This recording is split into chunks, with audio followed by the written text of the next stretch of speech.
photos that show what we do, because So some people are visual for pictures and some people need words. This is, last year I came in and described what the vision meant to me, and I do it the same way every time because I'm a visual person. For me, a community enriched by volunteering, I just have a vision of different people, different sizes and shapes and colours, just talking, moving around, engaging, laughing, smiling. That's the vision that guides for me the decisions I make as chairperson. And then after you've got your vision and mission, then you've obviously got your main strategic goals, and we have 3 external ones and we have 1 internal one. And that internal one is actually really important because that is how you're actually going to do your external goals, which is, for you guys it would be things like making sure the sport happens. Now I'm not a sporty person, so I'll be really, basic about this sort of stuff. Yeah, but you need to be able to also have goals around being able to do what you're doing as well. This presentation I also use for funders, I use for other stakeholders so that they understand who we are and what we do as well. Then we talk about why we're doing it. So I have just a really simple thing about, and some really key statements about why we do what we do. And then just talk through that. And stories are really important. You'll have some fabulous stories within your club about the changes that the sport has made to people who are involved. You need to collect those stories because they're like gold. Okay. Then we talk about what's currently happening. What are the things that we're currently involved with? Under each of our strategic goals, so we do that, I'll just quickly go through those. And then make it real by actually showing the people that are actually involved. Because it's not just one person that's involved in this, there's a whole team behind you, and often they need to be recognised as well. And then we talk about what is it we want to do in the future, what is it that we're wanting to achieve.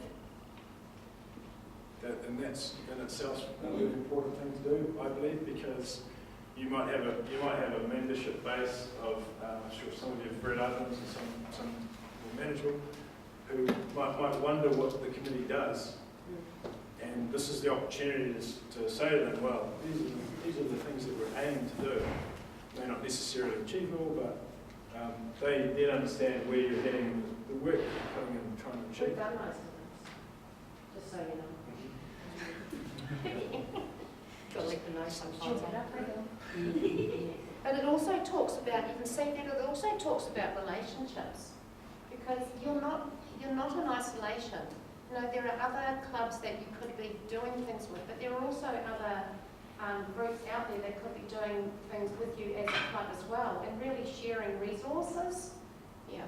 So sometimes you have to think a little bit outside the walls of your club, and I know that's hard sometimes.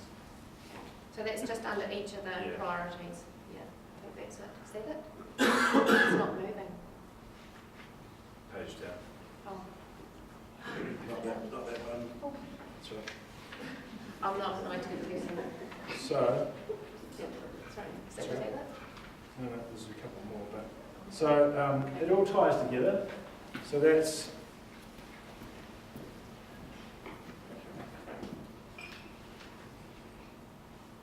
Sorry, can you come back and fix it?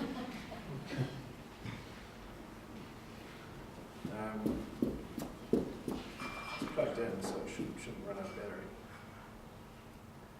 So, okay, well, so the next part is actually having a look at the financial statements. Hopefully we've got the message there on, certainly what we believe is important. To get everybody on the same page, engage with them, it's an opportunity to get their feedback. Important things to do, because ultimately you want to have a business plan that everybody wants to achieve, you have their support behind it, and in the hope that when you've got an organisation all heading the same way like that, you can really achieve some big things.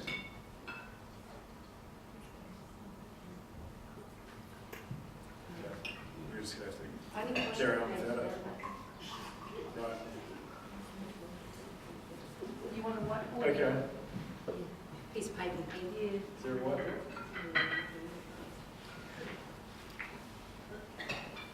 Okay. Just have to try and carry on without the slides to prompt me what's next. So we've done the strategic plan, the business plan. Now the financials. So yeah, can I just have a quick gauge of the level of financial confidence in the room? I don't want to put anyone on the spot, but is it safe to assume that everybody knows the difference between a P&L balance sheet and a cash flow forecast? Pretty safe to assume. So what's that got to do with a brushstroke, touch on the board, to a butterfly, to a freestyle? Have Good no question. idea. Okay.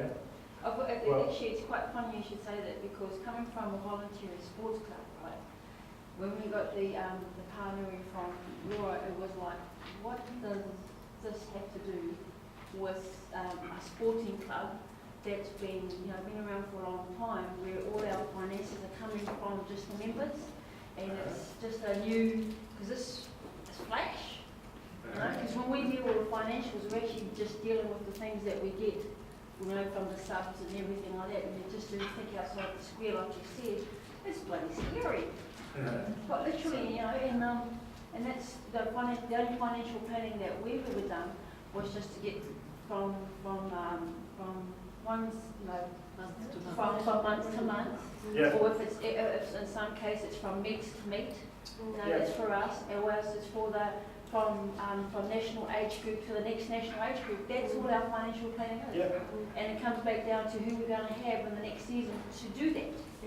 Right. So it's So what challenges do you have doing operating like that?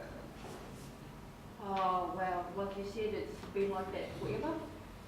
Yep. So we've just taken on from one committee for the next committee. For the last committee did most work for us. Yep. And that's literally what it is. What's an example of something that you'd like to be able to do? Well, for us, we're having to be, we're actually subjected to the unitary plan, the Auckland plan, as well as the local board. So that's our restrictions, and in having to do, like you showed that planning cycle that the council has done up, right?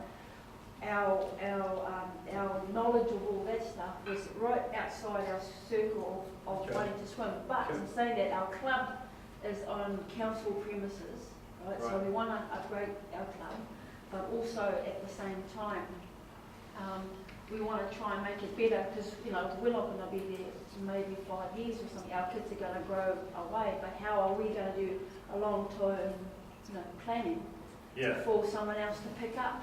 Yeah. Because that's all we've done, we'll just pick up from when the last financial plans come up. So- Thank you for sharing that. Because I will come back to that when I get through this. So looking at the financial statements, very quickly, apologies to those here who are well across this. Your profit and loss, right, matches your income to your costs, shows you your profit for a period. Balance sheet is a single point in time, shows you your assets versus liabilities.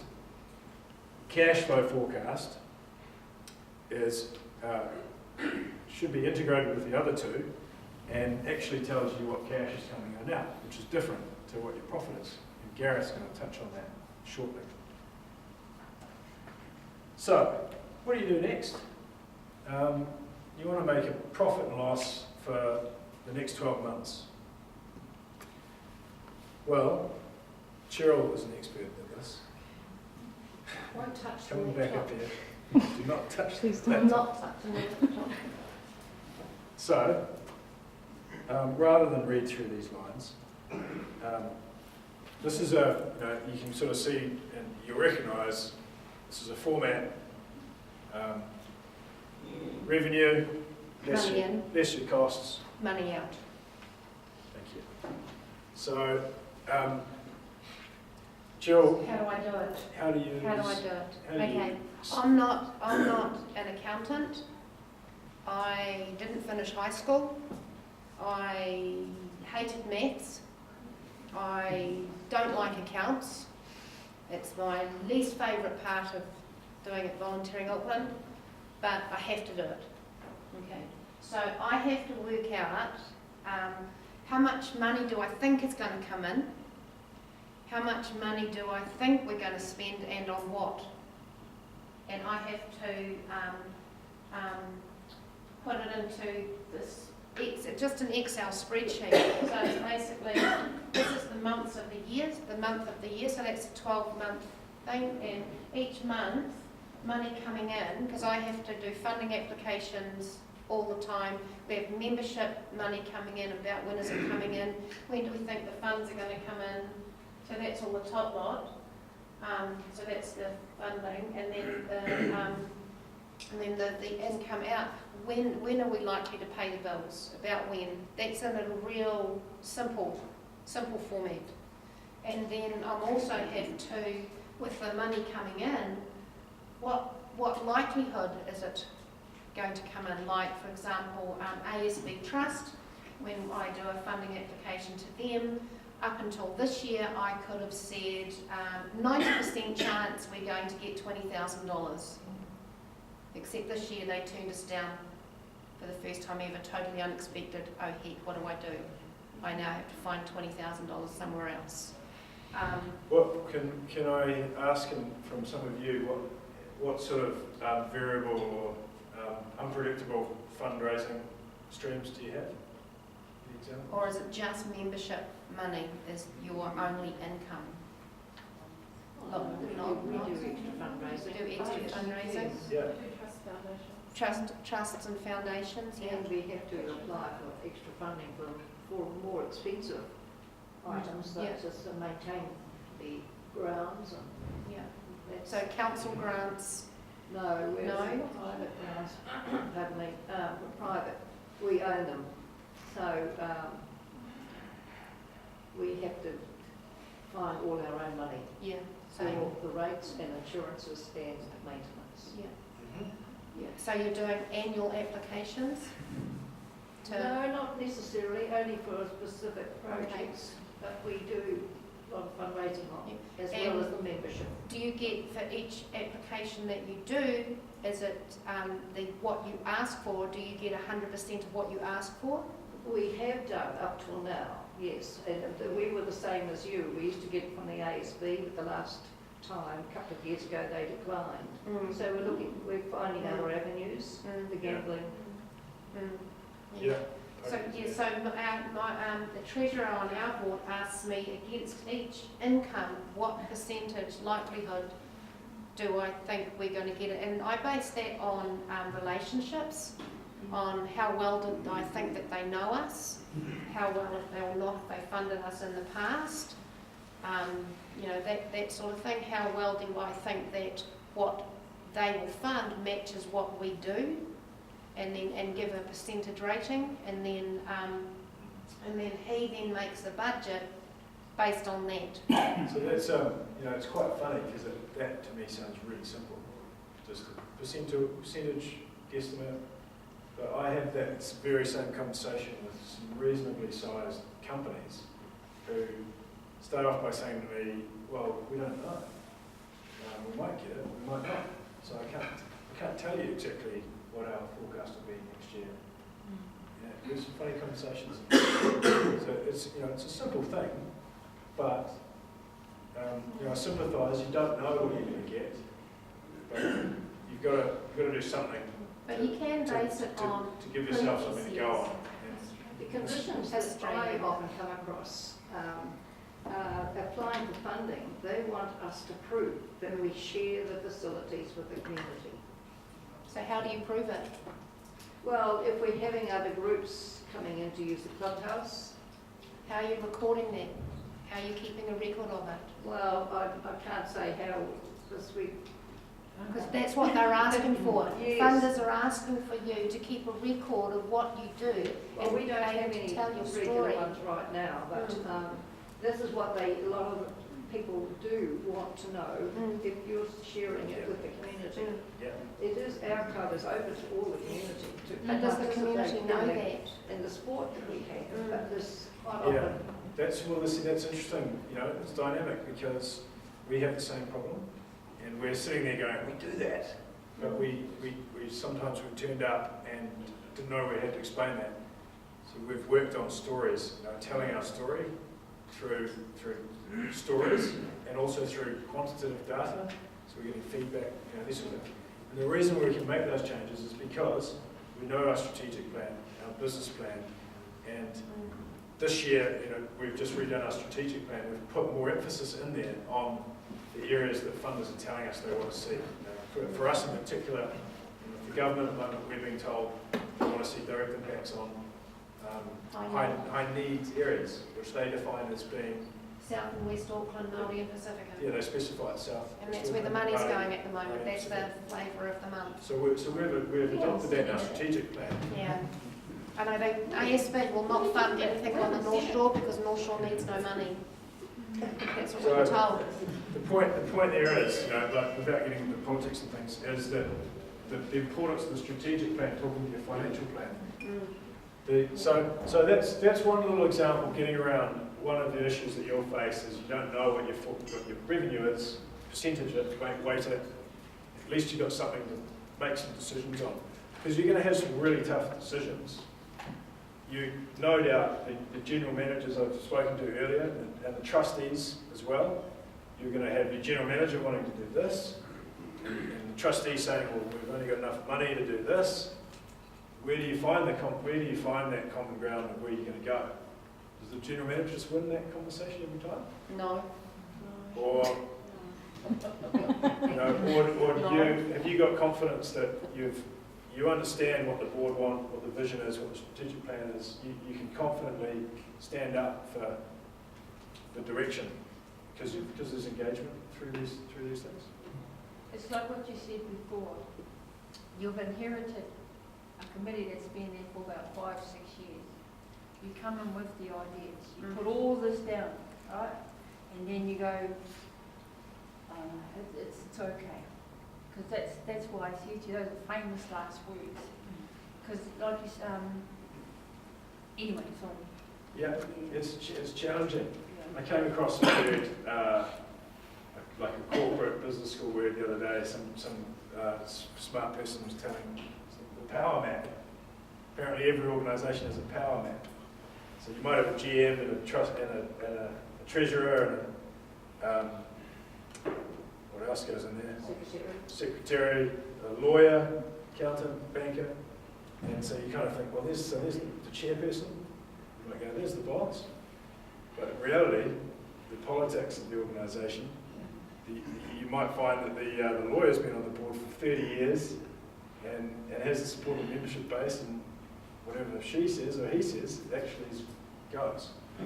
So It's getting them on side. it's getting them on side, and that's the importance of putting the time in and the engagement through the organisation and understanding where you're heading. Can avoid some pretty difficult battles. So basically what you're saying, if you dot your I's and cross your T's, the process actually should get that perceived perception asked to make it. Yeah. So basically, You just got to start with the conversations about what is it you want? What do you want? What do you want to see happening? Keep it really simple to start if you're having to cut through the current cultures within your clubs. Just really keep it simple. Yeah, just start with one-on-one conversations rather than a whole group if need be. You just need to get 1 or 2 on side to start with.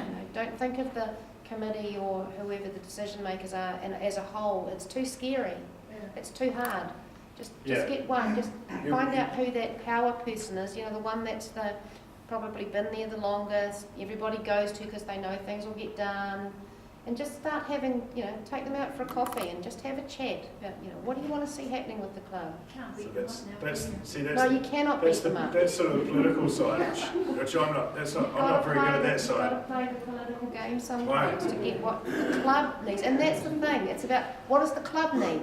Not that person. What is the club? What does the club need? What does the sport need? Because in the end, that's what you're all there for, the sport. Yeah, and that's a valuable, and that's the political side, which, I mean, another take on it, I'm not great at the political side, so I lean on the organisation of getting everybody on the same page before we get down to whose project gets Yeah. kicked off and whose gets kicked on. So, there's various ways of doing it. That's the P&L.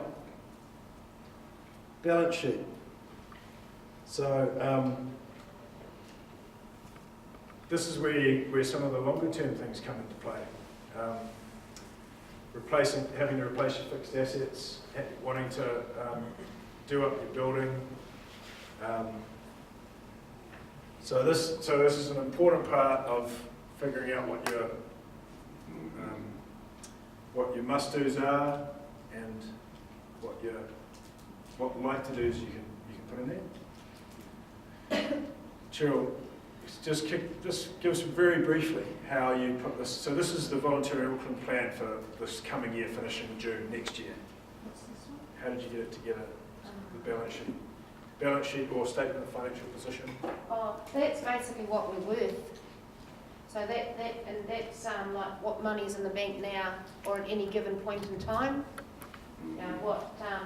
What money's going out at the bank at every given point in time, and what our assets are worth, and how much money do we owe. So that's I don't understand that one very well. So what you might do. That's where the treasurer comes in. But that's what I understand it as, and sometimes that's what as long as you can have the real basics of what it means. You can get your treasurer who's got the accounts background to put that together. But as long as you know that at any given point in time, that's what you're worth and that's what you owe. So as a process, you can start by taking last year's one that looks exactly like that and start adjusting the things that you know are going to happen. For example, you want to do some maintenance and upgrades on your building, but you can't actually afford it in the next 12 months. So you might do a little bit of it. You might start a reserve account to set up reserves. That reserve account might be for your new initiative to bring in a younger age group into the club. It might be to do some more promotion out in the community, pay for transporting clubs to the regional competitions. For us, it was replacing the computers because they were dying, and we had to really plan how to do that, because we couldn't afford it at one go. We had 8 to replace. Reserves as well. I've heard tonight reserves. Some clubs are very fortunate with reserves.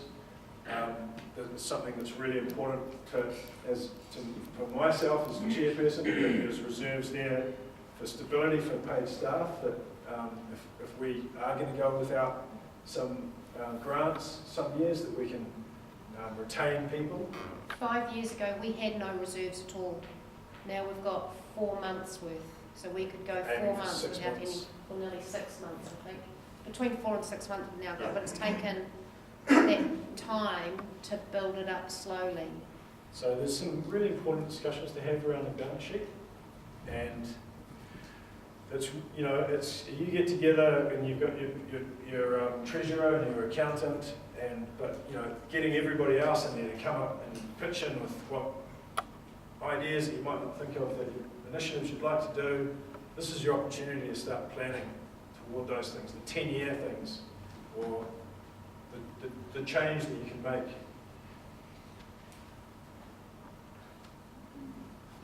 Now, I'm going to ask Gareth we've covered that difference between next year and long term, to tell us quickly about the cash flow piece, because we're conscious that we're going over time just slightly, because it's now, you can see a clock down there, it's now 7 o'clock, so this is nearly the last bit before we break into the workshop. Okay, I'll be quick. Evening all, I'm Gareth Hill, I'm a partner in the accounting firm Ecobus KGA. You'll detect from my accent, I come from parts foreign, I've been here for a long time and I'm not supporting the Springboks. Rest assured I have no next time, I really do. One of my focuses in business is I work with a lot of underperforming businesses, and I think something that I say to people all the time is if you're going to get one thing right in business, make sure you get your cash flow right. And what cash flow simply means is matching the money that comes in against the money that goes out in a very short-term period. So it might be on a weekly basis. The sort of example that I'll give you here is somebody mentioned that you know that you've got a rates bill coming up. You own the land that your club or your sports team operates out of or plays on, and you know that you've got the rates that are coming up. At the same time, you also know that you've maybe got some sponsorship money coming in. So looking at the profit and loss aspect, you say, well, I've got $10,000 worth of sponsorship money coming in, and I've got a $5,000 rates bill. That's cool. We're $5,000 in the money. The problem is that the rates bill falls due at the end of March, and the sponsorship doesn't come until the end of May. So you've now got that sort of a shortfall. And I say to businesses all the time, make sure that you have this sort of thing covered. And I know some of your organisations might be relatively simplistic in the sense that you get a bit of money in from your members and it gets spent on your members, and others might be very, very complex in that you've got a lot of members and there's sponsorships and there's grant money, and you in turn make sponsorships, and that you might host events and tournaments and all that type of thing. And obviously the more complex your financial affairs of your organisation are, the more important it is to focus on this cash flow aspect.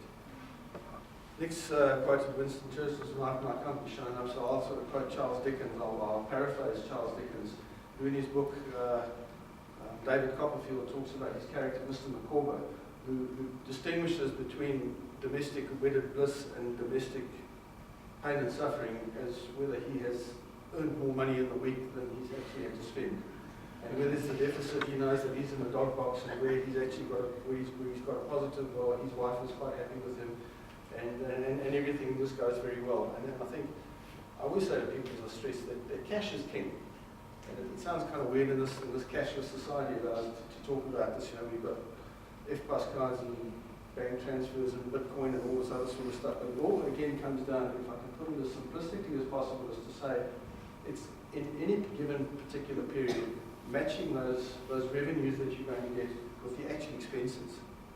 Unfortunately, I've seen businesses go to the wall and get put into liquidation, that businesses that are actually profitable, but it's because they've got their cash flow, and they end up having to pay their creditors before their debtors have paid them. And when you keep doing that, eventually it cashes up with you, and you get to the point where there's no more money in the bank. Something that I do with underperforming businesses that I get to work with, and I try and instill this discipline, and I've done it with many of my clients, is to say to them, look, you've got to do a forward rolling cash flow forecast. And I know a lot of this actually involves some crystal ball gazing, because you're saying, well, what's going to come in?